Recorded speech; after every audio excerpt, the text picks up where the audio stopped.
Lahat ng plano nyo ay magtatagumpay pagkasama nyo ang Diyos. Sabi ng mga ngaral, 12:7, alalahanin nyo siya bago pa manumbalik sa labong ng katawan nyo at bumalik sa Kanya ang hiningang mayroon kayo. Kaya ako sinimulan ang journey na to dahil may mga taong hindi ko kayang abutin ng social media lang ang pwede magbigay ng gabot. Kaya ako nandito dahil meron ako naka-schedule na testimony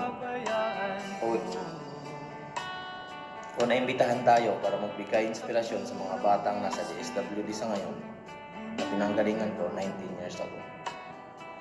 Para ipalala sa kanila na ang Diyos ang may akda ng buhay natin ito.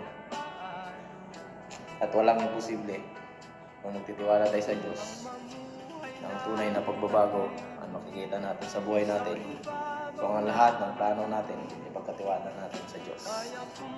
Na lahat ng akala natin ay imposible, ay posible pala. At dahil hindi tayo sanay magsalita sa harap ng tao, naisipan kong magsimula ng ganito. At dahil alam ko rin hindi ko kayang abutin lahat ng kabataan sa lahat ng DSWD Center sa Pilipinas, kaya nagsimula ako ng ganito. Dahil maaaring ang hindi ko kayang abutin, kaya niyong abutin. Pamamagitan ng pag-share ng mga bidyong gagas. At sa pamamagitan ng mga batang makikilala natin sa loob, ay pwede rin makapag-inspire sa iba pang kabataan na nasa iba't ibang panig ng Pilipinas na nasa DSWD Center. Gustuhin ko mga abutin ng mga batang yun. Hindi naman tayo mayaman. Sapat lang ang kinikita natin para sa pamilyang meron tayo. Sapat para masabi nating mabuti ang Diyos. Hindi siya kailanman nagkulang. Kaya nagsimula tayo sa isang journey na ganito. Para yung hindi natin kayang maabot, si Facebook na ang bahalang mulawag. Pero sa bawat bakasyon na gagawin natin, iba't ibang lugar ang pupuntahan natin para magbigay ng kwento, magbigay ng inspirasyon sa mga kabataang kaya natin maabot. Hindi lang sa DSWD, kundi sa bawat city jail na may mga minors. Kaya kumanay ang galing din sa city jail at sentensyado ako. Para sa aming nanggaling sa kulungan, ang salitang ex-convict ay para lang sa mga taong convicted. Hindi lahat ng nakulong ay ex-convict.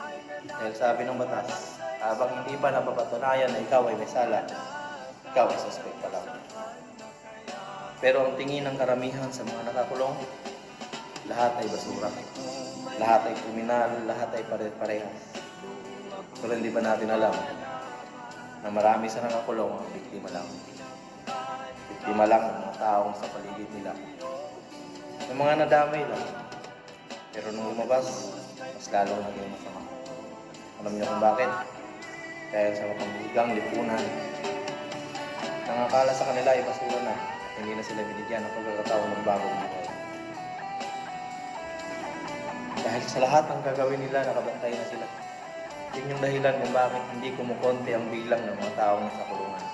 Hindi mas nadadagdagan. Dahil ang marami ay bumabalik lang pagkalipas ng ilang buwan. Dahil sa mapaghusgang lipunan. Dahil hindi nakatagpo ng tunay pagbabago sa mismong kinagisnang lugar.